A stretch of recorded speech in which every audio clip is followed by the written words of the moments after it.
Assalamualaikum warahmatullahi wabarakatuh.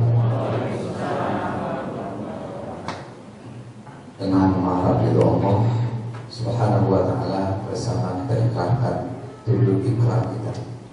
Bismillahirrahmanirrahim. Raditu billahi rabba wa bil islami dina wa bi Muhammadin nabiyyan wa rasulah wa bil Qur'ani imama wa hukma wa bil Ka'bati qiblatan wa bil mu'minina ikhwana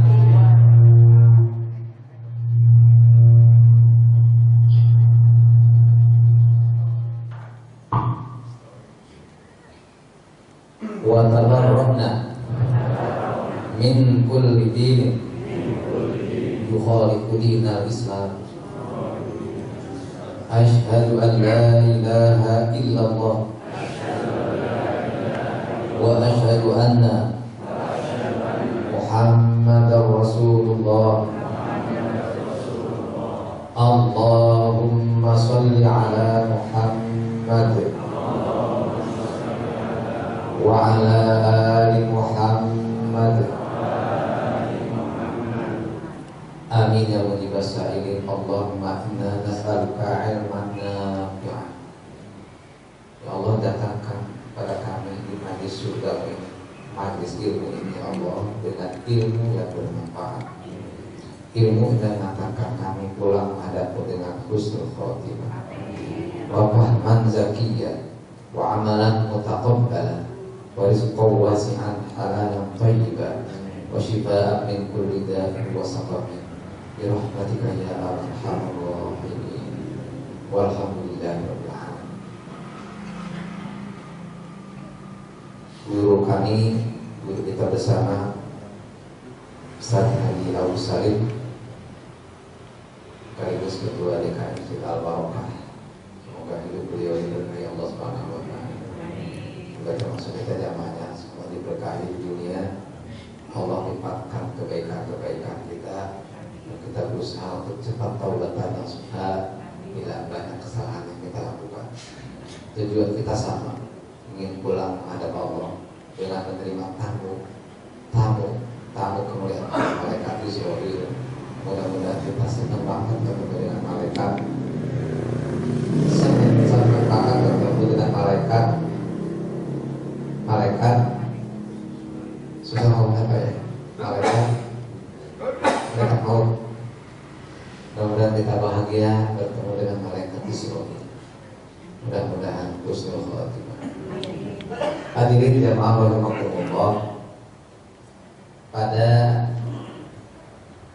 kultum atau kuliah singkat tarawih kemarin kita punya bekal utama dalam hidup itu adalah belajar bagaimana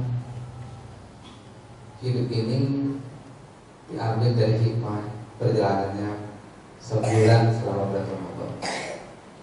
Hari pertama kita berjuang melawan lapar dan haus, dan kita punya harapan yang bukan. Betul Bapak Ibu? Kalau lagi puasa menunggu buka kan? Betul Bu ya? Alhamdulillah sudah terlewati satu hari. Kita bersyukur, mudah-mudahan sisa saya berpuasa tinggal 20 hari. Alhamdulillah sudah nyampe 10 hari. Berarti masa lebaran semakin dekat. Alhamdulillah jatah puasa saya tinggal berapa kalau 20 hari? Maunya 20 hari atau 15 hari puasa? Kalau bisa lebih singkat. Alhamdulillah sisanya tinggal 19 hari. Sekarang sudah sampai 15 ya? Alhamdulillah sisanya tinggal 16. Nanti ketika tanggal 28 kita lebih bahagia atau lebih bahagia sekarang? Begitu tanggal 28 lebih bahagia mana? Kata Nabi, farhatan isbaim, farhatun aidatil qor, wa farhatun aidatil qair. Dua kegembiraan bagi orang yang sahur. Pertama, bahagia ketika buka. Kedua, bahagia untuk bersama Allah Subhanahu wa ta'ala. Makanya ketika bertemu sama Allah nanti di surga, terutama ucapan kita adalah Allahumma antas salam wa minkas salam wa ilaika ya'udus salam. Itu doa sehabis sholat. Karena ketika habis sholat itu kita bertemu sama Allah di dunia, dan di akhirat itu untuk lihat wajah Allah. Maka dari semua kenikmatan makan minum gak ada apa-apanya. Nikmat melihat, nikmat mendengar itu gak ada apa-apanya. Tapi yang paling istimewa adalah kenikmatan bertemu dengan wajah Allah Subhanahu wa ta'ala. Kita ucapkan Allahumma antas salam. Karena itu sehabis sholat jangan sampai tidak membaca Allahumma atas jalan.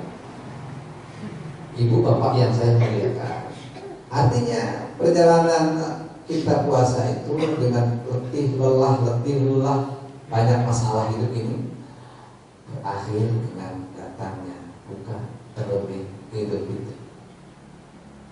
Itu kita manusia ingin bahagia, lepas dari haus dan dahaga, lepas dari lapar. Begitulah dalam hidup. Andaikan umur kita belajar. Andaikan umur saya sampai 90 tahun. Sekarang sudah hampir 60. Saya mau alhamdulillah sisa umur saya tinggal 30. Emang tahu 90 tahun. Dan nanti umur kita nyampe umur 80. Alhamdulillah lebih bahagia lagi Allah. Sisa saya ketemu dengan malaikat Israfil tinggal. Oh ternyata tinggal 3 hari. Alhamdulillah. Udah kangen banget ingin ketemu sama malaikat. Ibu bapak yang saya muliakan, kira-kira kalau kita takut mati jadi nggak? Jadi juga ya. Kalau berani mati jadi nggak? Mendingan mana? Mendingan takut, mendingan berani mati? Yang takut atau berani kita mati, lebih baik kita pilih berani mati. Tidak siap mati nggak? Pilih yang mana? Ya, yang siap mati. Siap dan berani mati daripada tidak siap dan takut mati. Mudah-mudahan ini adalah modal dasar. Ini barangkali kesimpulan pada waktu pengajian singkat kita terawih kemarin. Modal dasar kita adalah berani dan siap menghadapi kematian. Mudah-mudahan. Katakan sekarang Bapak Ibu bareng-bareng, saya bukan penduduk dunia. Bareng-bareng. Ikrar dulu ya, ikrar dulu Pak Kota. Saya bukan penduduk dunia, akan tetapi sebenarnya saya penduduk akhirat. Akan tetapi sebenarnya saya penduduk akhirat. Sudah apa Bapak? Berapa? Berapa ya? Ulangi. Saya bukan penduduk dunia, tetapi sebenarnya saya penduduk akhirat. Ini lagi jalan-jalan tamasya, kita mau pulang. Kita sama dulu mau pulang. Yang taat pulang, yang maksiat pulang. Yang mendukung orang kafir pulang, yang mendukung perjuangan Islam juga. Pilih yang mana? Baik, lanjutkan tentang modal dasar sudah kita miliki. Tinggal sekarang karena saya ingin pulang, apa oleh-oleh saya pulang? Ternyata kalau kita kebet-kebet dalam Al-Quran, dalam hadis, persiapan pulang itu Di antara inti sebagian ulama adalah a'udzubillahi minasyaitonir rajim wa tazawwadu fa inna khairaz zadi taqwa wattaquni ya ulil albab. Berbekallah kamu karena sebaik bekal adalah takwa. Orang bertakwa itu adalah orang yang berjuang untuk menunaikan amanah Allah dan Rasulnya. Apakah amanah Allah dan Rasulnya? Hidup ini tidak sekedar hidup, makan, minum, dan buang hajat. Tapi hidup ini adalah ada satu nilai yang sangat mulia. Mari sama-sama kita tanamkan pada diri kita, Bapak, tanamkan kepada ibu, anak-anak kita. Hidup harus optimis, tidak boleh pesimis. Hidup punya harapan. Seperti orang berpuasa, harapannya adalah buka. Begitulah hidup orang yang bertakwa di dunia ini punya harapan, yaitu apa? Insya Allah mendapatkan balasan yang terbaik di sisi Allah. Jannatun na'im, surga yang penuh kenikmatan. Tentu dengan modal watazawwadu fa inna khairaz zadi taqwa. Hidupnya tidak sekedar makan, minum, dan buang hajat, tapi hidupnya adalah melayani Allah Subhanahu wa taala. Maaf dalam tanda petik, bukan berarti Allah butuh pelayanan. In tansurullah yansurukum wa yuthabbit aqdamakum. Jikalau kamu menolong Allah, maksudnya menolong agama Allah, al-Islam, maka Allah akan menolong kamu. Menolong di dunia, terlebih menolong di Ibu bapak yang saya muliakan, ketika tadi kami membaca Al-Quran dalam rakaat pertama, ibu bapak bisa cek Al-Qurannya surat tadi surat apa ya? Rum ya, Al-Rum. Surat Al-Rum itu adalah surat yang menjadi motivasi kaum ini di masa Rasulullah hidup dulu. Alif Lam Mim. Kama qala ta'ala. A'udzubillahi minasyaitonir rajim. Aku berlindung kepada Allah yang apa namanya? Dari keadaan syaitan yang terajam, yang terkutuk. Gulibatir Rum. Bangsa Rom dikalahkan oleh bangsa Persia. Jadi peta dunia ini sebelah timur adalah Persia, sebelah timur dari Jazirah Arab, pusatnya negeri para nabi. Negeri para nabi itu adalah Arab dan sekitar Irak dan Syria, antara Babilonia dan Suriah. Itu negeri para nabi. Sejak zaman Nabi Adam sampai baginda Muhammad Sallallahu Alaihi Wasallam. Sebelah timur itu adalah bangsa Persia, sekarang sebutan Iran. Kemudian sebelah baratnya adalah Romawi. Dua adidaya dunia kuat. Gulibatir Rum fi adnal ardi wa hum min ba'di ghalabihim sayaghlibun. Di dunia yang tidak terlalu jauh, dekat sekali. Setelah itu mereka bangsa Romawi mengalahkan bangsa Persia. Wa tilkal ayyamu nudawiluha bainan nas. Demikian hari-hari Allah berberikan di antara manusia. Bila nanti ketika itu Romawi mengalahkan bangsa Persia. Ketika bangsa Romawi mengalahkan Persia, kalau Romawi itu agamanya Nasara, Persia tidak beragama. Tidak beragama. Jadi ibaratnya kalau zaman kekinian itu yang satu, maaf, agama yang Nasrani itu Amerika Serikat, sementara yang Persia itu adalah Rusia, Uni Soviet, yang komunis. Dua adidaya ini bertemu. Ketika Romawi mengalahkan bangsa Persia, maka berbahagialah orang-orang beriman. Tandanya orang beriman akan diberi kekuasaan oleh Allah Subhanahu wa Ta'ala. ketika peperangan berkecamuk di perang Hunain kalau tidak salah, sudah perangnya berkecamuk, sahabat bertanya, ayyul madinataini awwalan tuftah ya Rasulullah.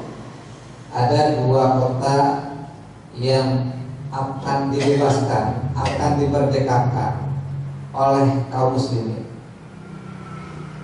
Dua kota ini adalah Al-Konstantina Aulia, Konstantinopel, yaitu di Romawi Timur,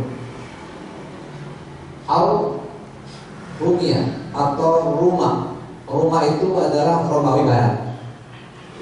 Kalau Romawi Timur itu agamanya Protestan, sementara yang Romawi Barat Katolik. Mana yang duluan dikuasai kaum muslimin untuk dibebaskan, dimerdekakan? Yang dimaksud dibebaskan di situ bukan berarti dikuasai, yaitu menjajah kesewenang-wenangan. Karena dalam catatan sejarah, semua wilayah yang dipegang kaum muslimin tidak ada yang merasa dijajah, tidak ada. Ketika Islam menguasai dunia, umat beragama lain merasa terlindungi, aman. Bahkan yang terasa di negeri kita tanpa dengan peperangan sangat unik. Umat Islam sampai ke negeri ini, orang-orang yang beragama dulu nenek moyang ya, itu agama anima dinamisme, begitu datang Islam merasa lebih sejahtera, tidak ada penjajah sama sekali, sehingga akhirnya umat Islam terbesar di negeri ini di atas 95%. Yang ingin tetap memegang agama yang lamanya, mereka berangkat ke Pulau Bali. Kaum muslimin rahimahumullah tidak ada penindasan sedikit pun. Itu fakta dunia. Sampai seorang ahli sejarah yang bernama beliau Profesor ahli sejarah dari Yahudi, dalam rekaman videonya dia berkata, all of the prophets Islam, seluruh nabi adalah Islam. Nabi Adam, Nabi Nuh, Nabi Ibrahim, sampai Nabi Muhammad SAW adalah Islam. Yesus Islam, Moses Islam, beliau. Dan Islam bukan menjajah, Islam bukan mengintimidasi, Islam itu membebaskan, memerdekakan, membuat hidup damai. Demikian Profesor Moses Sawan. Muslimin rahimahumullah. Nah, Nabi ditanya tentang daerah yang dibebaskan, apakah Konstantinopel atau Roma yang lebih awal ditaklukkan kaum muslimin ya Rasul? Rasul menjawab ketika itu, Madinatul Hiraqlah ay al-Konstantiniyah awal. Yang pertama kali dipegang kaum muslimin, yang dibebaskan kaum muslimin adalah Konstantinopel atau kotanya Heraklius.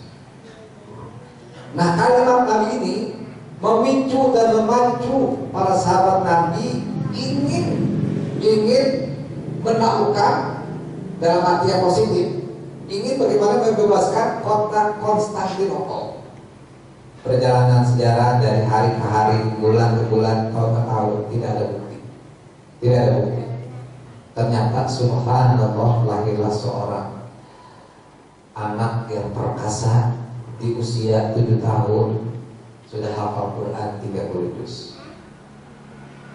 Kemudian di usia remaja hidupnya tidak pernah sholat kecuali berjamaah ke masjid. Sudah menguasai bahasa dunia, melebihi 7 bahasa dunia. Cuma sayang bahasa Betawi nggak punya.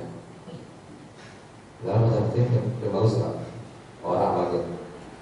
Kemudian di usia 21 tahun beliau memimpin sebuah peperangan melawan Romawi dan berhasil. Siapa beliau? Muhammad Al-Fatih. Dan itu dalam sejarah 800 tahun dari baginda Rasul Sallallahu Alaihi Wasallam menyampaikan berita bisyarat nubuwah. Kaum muslimin rahimahumullah, sampai dalam hadis lain dikatakan la tuftahannal Konstantiniyah. La tuftahanna, lamnya lam juhud, lam taukid, laftu tahanna disitu ada tasdid, nun dan nun taukid sakila. Sungguh benar-benar akan dibebaskan Al-Konstantinia, akan ditaklukkan Konstantinopel. Fala ni'mal amiruha, sebaik-baik panglima adalah panglima yang memimpin perjuangan ke Konstantinopel. Wala ni'mal jais, fala ni'mal jais, sebaik-baik tentara adalah tentara yang bersama si panglima tadi. Jadi kurang lebih 800 tahun dari beliau sampaikan kita kegembiraan ini, muncullah Turki, yang sekarang Turki, Konstantinopel dipegang kaum muslimin. Sejarah dah terbukti. Sekarang kita tinggal menunggu apa ini? Tinggal menunggu apa? Tunggu kiamat? Belum. Tunggu apa?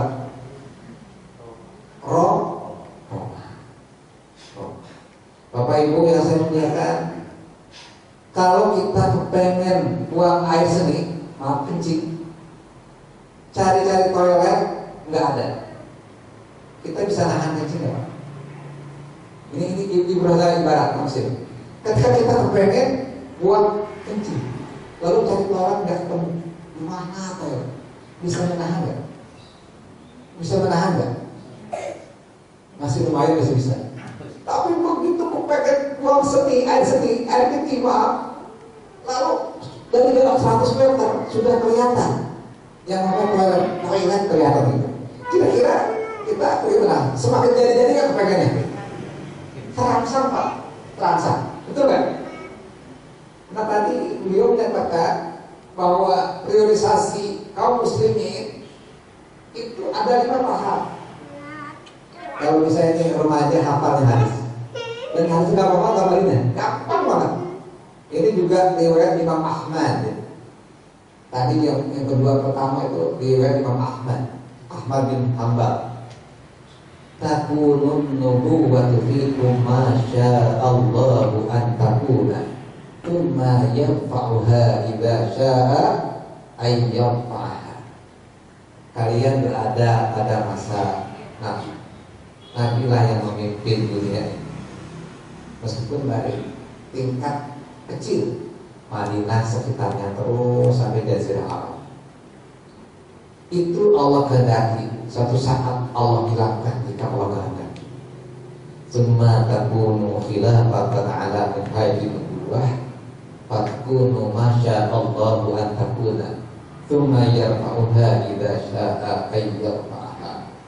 Setelah itu akan muncul masa kedua, adalah masa khilafah ala minhajin nubuwah. Itu terjadi memang Allah kehendaki, dan itu pun akan menghilang jika Allah kehendaki. Semua kehendak Allah.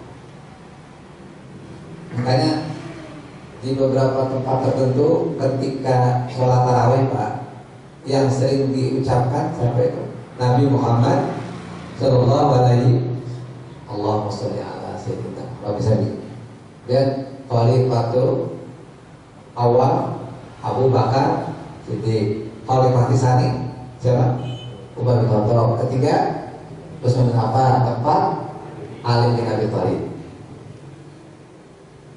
Ketika kami menyampaikan tausiah di Makobrimob kelas 2, saya bilang alhamdulillah kita diingatkan terus pada waktu sholat tarawih.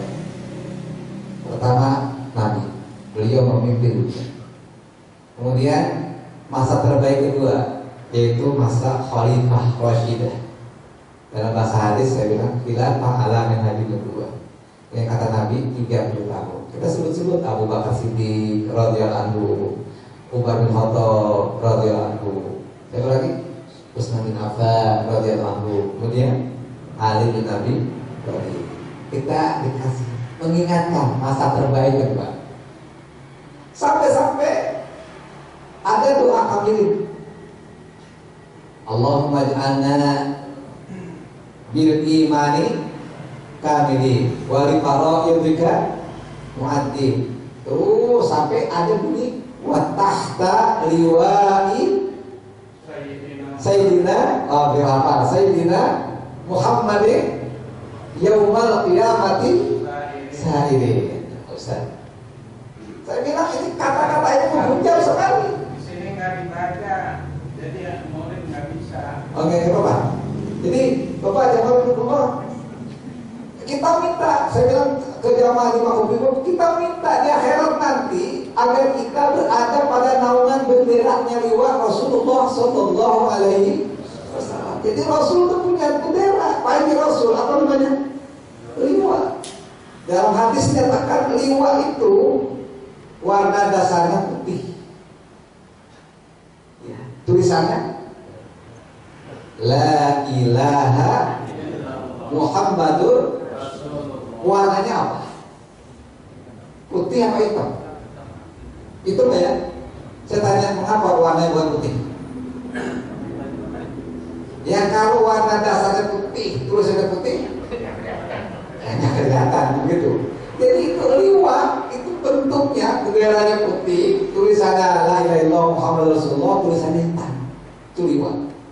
Ada lagi bendera yang warnanya hitam, jadi dasarnya hitam, jadi kayunya hitam, tulisannya putih. Apa bunyinya?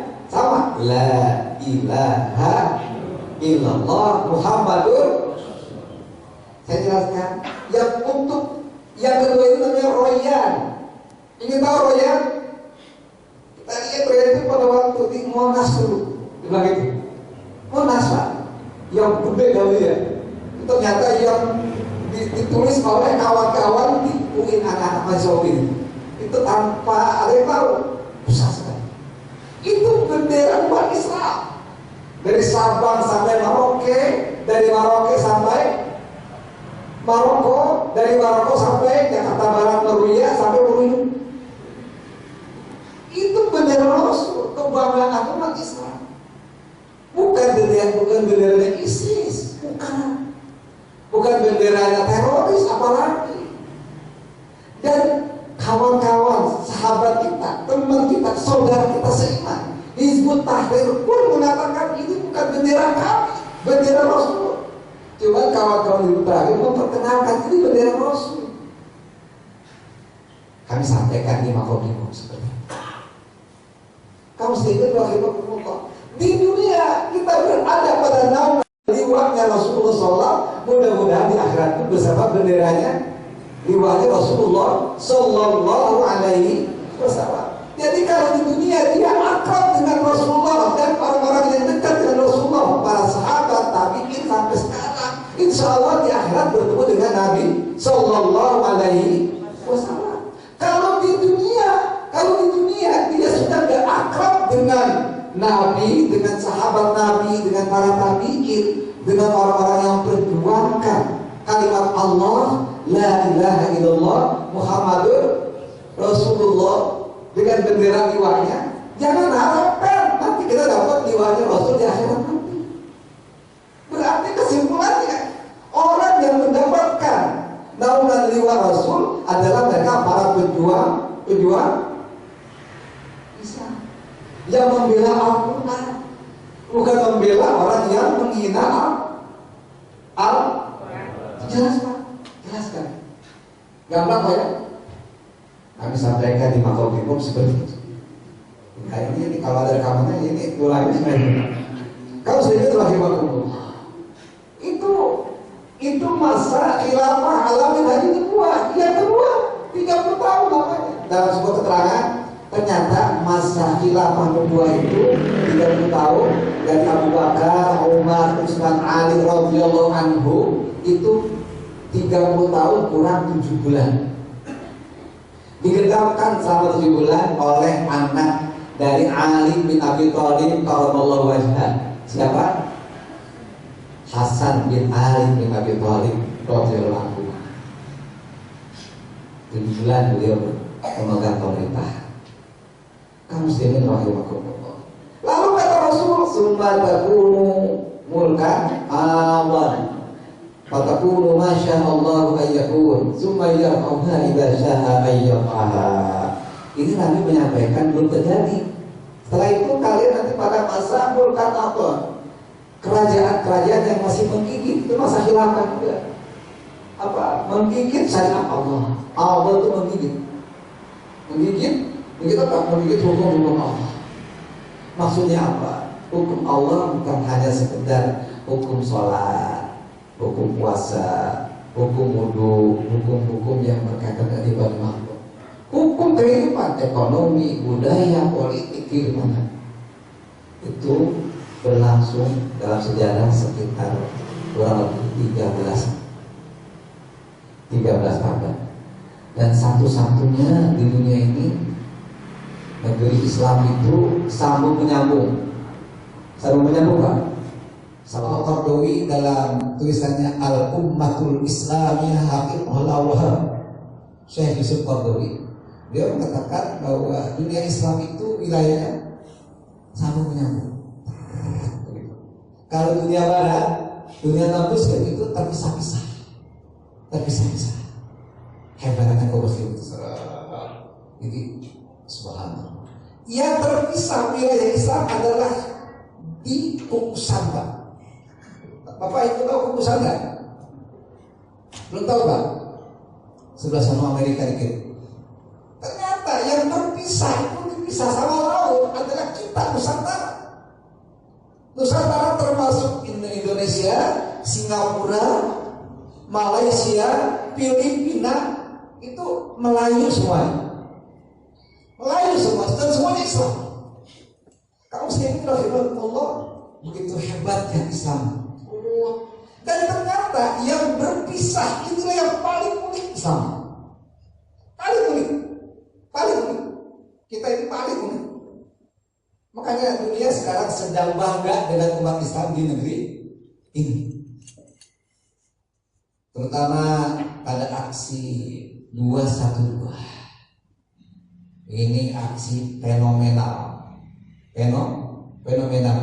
Bayangkan 7 juta lebih kaum muslimin tanpa dibayar, uang sendiri. Itu insya Allah bukan aksi bayaran, insya Allah ikhlas dan siap korbankan waktu. Bahkan ada yang sengaja ketika aksi itu berpuasa. Super damai, super santun, super tim, super apa lagi Pak? Super makanan melimpah. Betul Pak? Subhanallah. Umat Islam dunia bangga dengan negeri ini, dan kaum muslimin ini. Yang selama ini dituduh sarang teroris tidak terbukti sama sekali. Anarkis tidak sama sekali.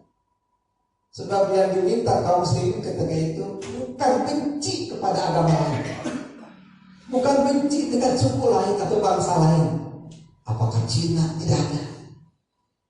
Yang dituntut adalah sebagaimana Rasul, para nabi-nabi sebelumnya, para sahabat adalah ya'dilu huwa aku ittaqwa, tegakkan keadilan.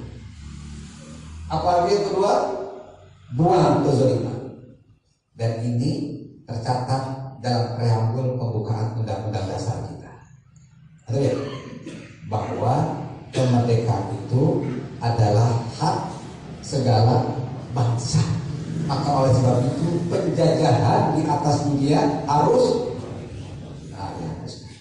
sampai muncul negara berdasar kepada ketuhanan dengan menjalankan syariat Islam. Akhirnya berubah, negara berdasar kepada ketuhanan dengan menjalankan syariat Islam kepada pemeluk-pemeluknya. Itu pun akhirnya direvisi lagi. Yang ketiga, negara berdasar pada ketuhanan yang Maha Esa. Dan kalimat ini dijelaskan oleh Pak Karno atau Bung Karno.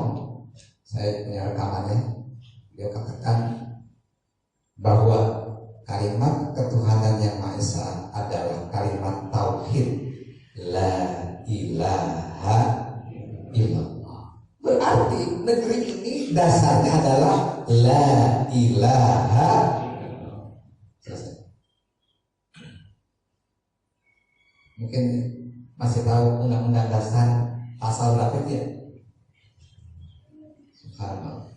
Imam Al-Ghazali dalam bukunya Al-Iqtisad fil I'tiqad, beliau berkata, komentarnya, ad-dinu usul, agama itu adalah landasan dasar. Wasultan haris, kekuasaan atau negara adalah penjaga, benteng. Fama laisa lahu usul famahdumun, sesuatu tanpa dasar, tanpa landasan, maka akan hancur berantakan. Jadi rumah kalau nggak ada fondasi, gimana Pak? Ini fondasinya berapa meter Ustaz? Mesti. Saya yakin kalau nggak pakai landasan ini akan jatuh Pak sekarang. Itulah agama. Begitu kira-kira sesuatu maksud negara tanpa landasan agama, maka hancur tuh negara. Itu kata siapa?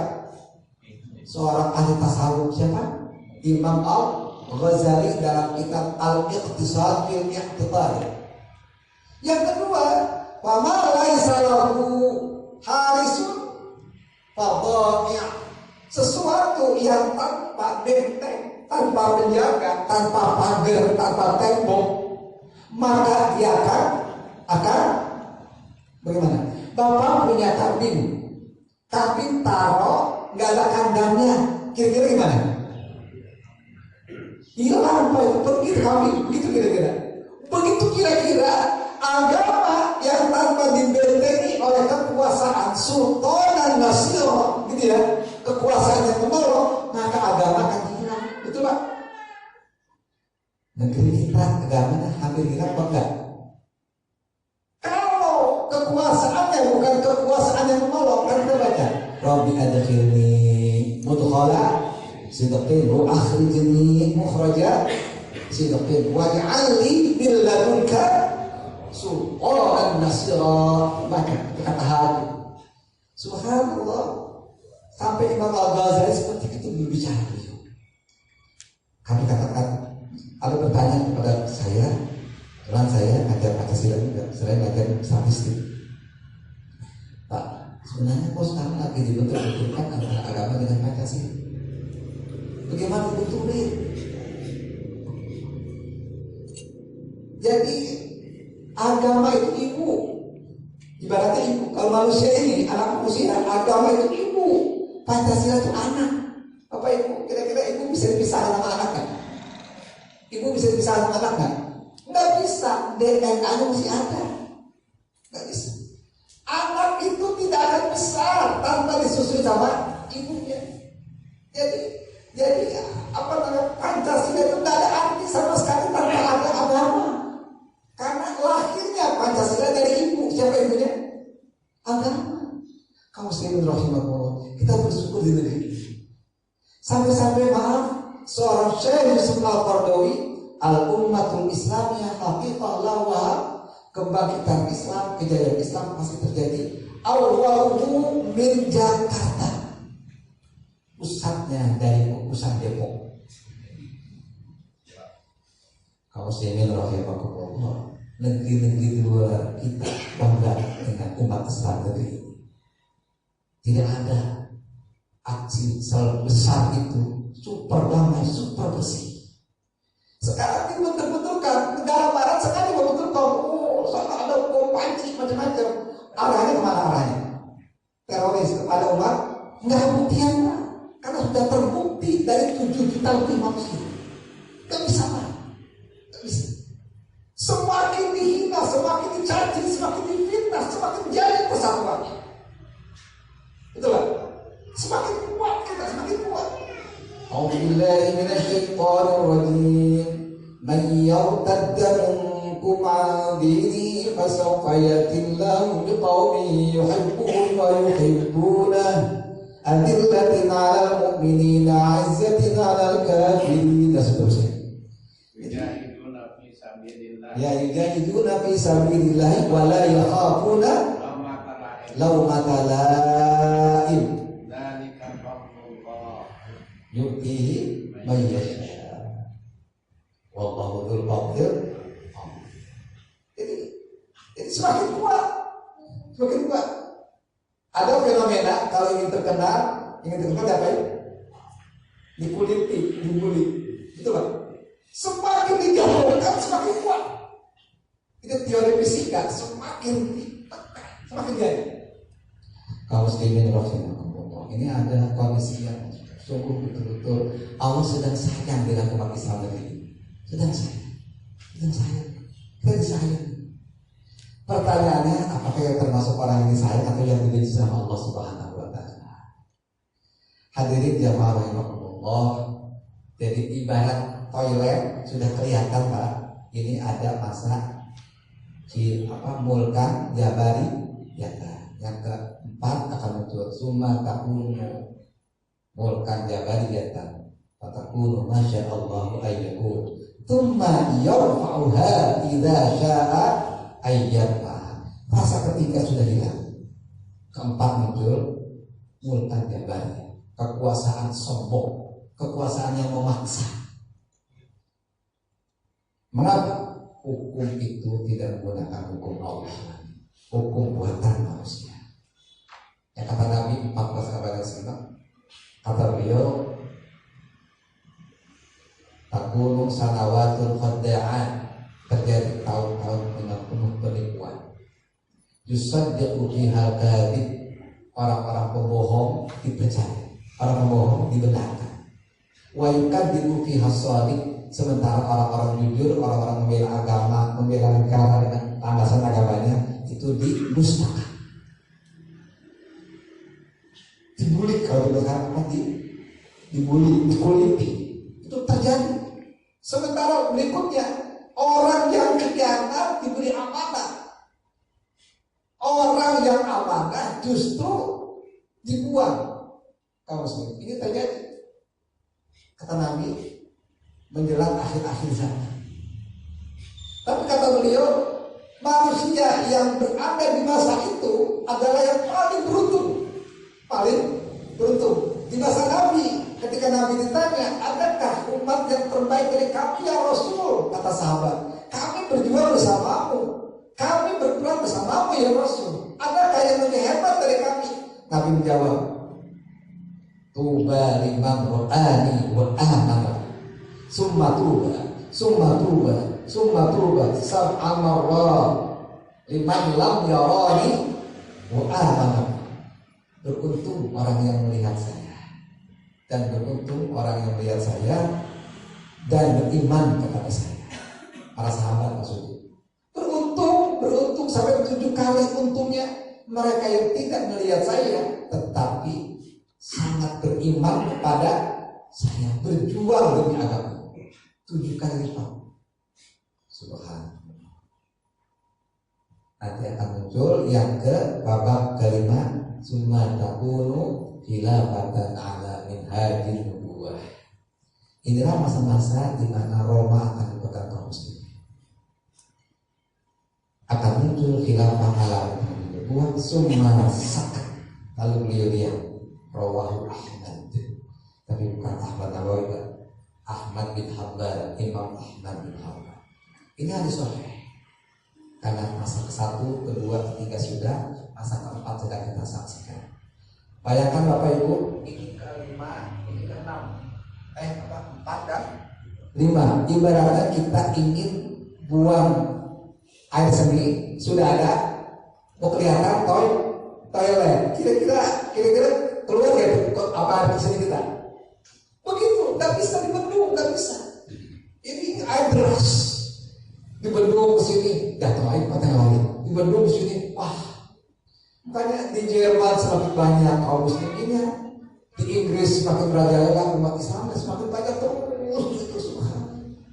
Apalagi sekarang misalnya bulan Ramadan, kita berharap ya Ustaz semuanya kebiasaan sholat berjamaah ke masjid ini tidak pernah luntur sampai bulan Syawal dan seterusnya.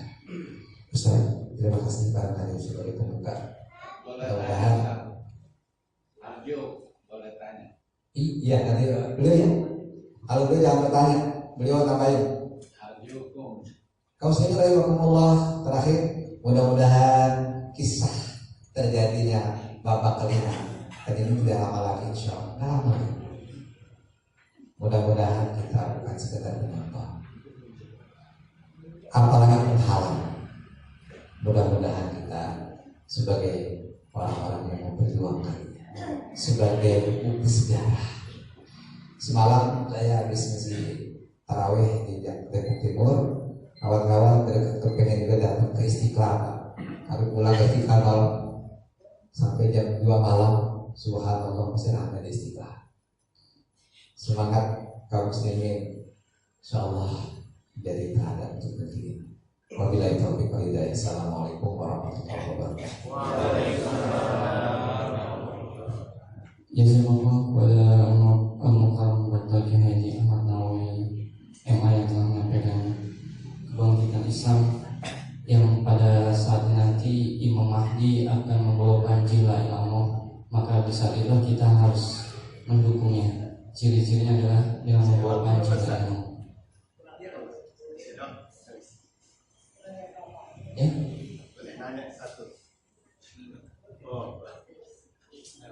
Ya, sekarang ya, balik dulu mungkin.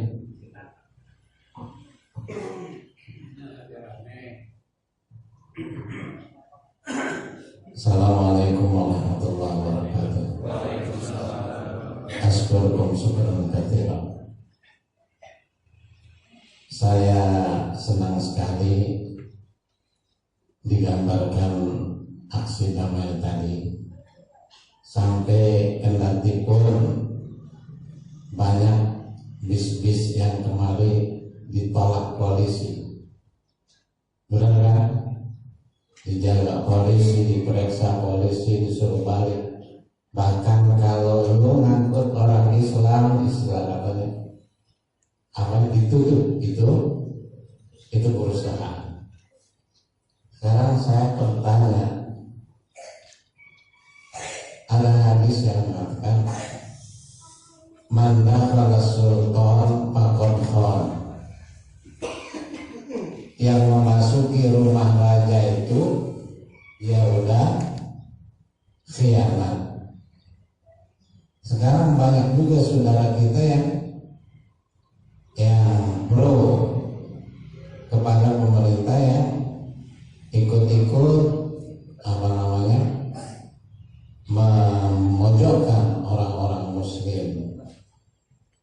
Yang kedua, kita kan di dalam Al-Quran dikatakan kuntum khayra ummatin ukhrijat linnas ta'muruna bil ma'ruf wa tanhauna 'anil munkari wa tu'minuna billah. Kamu itu sebaik-baik umat, tapi kenapa kita dijaga begitulah? Ini aja, mudah-mudahan bermanfaat. Wassalamualaikum warahmatullahi wabarakatuh. Ya kalau bismillah langsung ya. Oh cukup, oke, baik. Ya ada dua pertanyaan. Oke, mengenai hadis sama kuntum khair umat.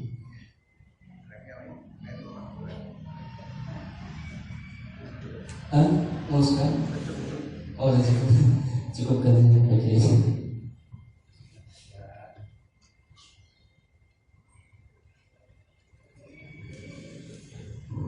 Pertama, ayat yang beliau sampaikan, doakan semoga beliau disehatkan terus, bahwa Al-Quran memberikan info kecuali dari Allah untuk ukhrijat linnas ta'muruna bil ma'ruf wa tanhauna 'anil munkar. Kita sebagai umat Islam, para beriman sangat bangga. Kenapa? Kalau kita di mana-mana, kamu hebat sekali, kebanggaan apa ya kamu? Kebanggaan itu, kira-kira kita rasa kita. Bagaimana rasa kita? Senang apa ya? Yang tadinya malas jadi rajin, yang tadinya murung jadi semangat. Allah dia bilang menurut Allah lagi, kuntum khairal umat, kamu sebaik-baik umat. Yang tadinya nggak baik jadi baik. Yang tadinya malas tahajud jadi rajin tahajud. Yang tadinya nggak ke masjid, sholatnya ke masjid. Yang tadinya berat sedekah, sekarang paling getol sedekah dan zakatnya. Yang tadinya suka bohong, sekarang super jujur. Yang tadinya suka memfitnah, gibah sekarang sudah tidak ada sama sekali. Karena khairul ummah ini yang mengangkat-angkat bukan manusia tapi langsung Allah. Mudah-mudahan itu jadi motivasi kita. Yang kedua, saya terkesan dengan ungkapan Tuan Guru Bajang. Ya. Beliau adalah terkenal ya, Gubernur NTB yang dibanggakan oleh umat Islam. Mudah-mudahan Allah istiqomahkan beliau.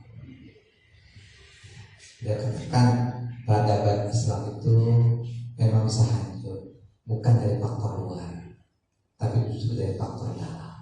Siapa mereka? Mereka adalah kaum munafiqin, kata beliau. Karena itu mudah-mudahan kita bukan tergolong orang-orang yang munafik. Bahasa yang sangat santun diucapkan oleh seorang Dr. Kiai Haji Tuan Guru Bajang, Gubernur